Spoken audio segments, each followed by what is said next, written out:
Buongiorno a tutti, ci troviamo all'asilo nido comunale Il Germoglio di Bussolengo, un servizio educativo nato nel 1992. Oggi siamo qui per festeggiare i suoi 30 anni di educazione, 30 anni di professionalità, 30 anni di competenza, 30 anni di un servizio educativo pubblico alla cittadinanza. Ecco, noi crediamo fortemente in questo servizio, tanto che abbiamo fatto un nuovo concorso pubblico. In questi giorni stanno facendo le prove orali 109 ragazze, che saranno a settembre 2 nuove educatrici per il comune, quindi per questo asilo nido, e questo ci dà l'importanza che abbiamo noi l'importanza che diamo a questo servizio. Ecco, quindi questa mattina vogliamo che sia per tutti, per i bambini di allora che stanno passando e per i bambini di oggi, una grande festa.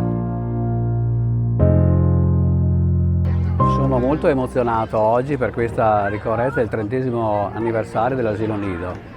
Ricorro con la memoria a quando l'abbiamo inaugurato, ma soprattutto agli anni precedenti in cui abbiamo rinnovato la struttura e abbiamo fatto il concorso e poi finalmente siamo riusciti ad aprirlo con grande soddisfazione da parte dell'utenza e della cittadinanza che lo aspettava da ben 12 anni.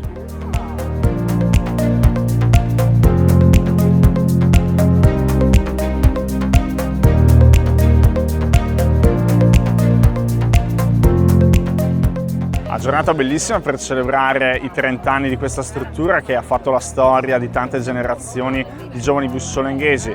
Penso che sia anche l'occasione per fare delle riflessioni su quello che deve diventare il potenziale della formazione dei nostri ragazzi, visto che le fasce di apprendimento, specialmente nell'età più basse, sono fondamentali per lo sviluppo del futuro. Poi da queste strutture poi vanno costruiti dei percorsi di formazione che poi dovranno essere in grado di proiettare i nostri ragazzi nel mondo del lavoro. Quindi un ringraziamento all'amministrazione, un ringraziamento a tutte le operatrici che stanno gestendo questa struttura con capacità e con tantissimo entusiasmo.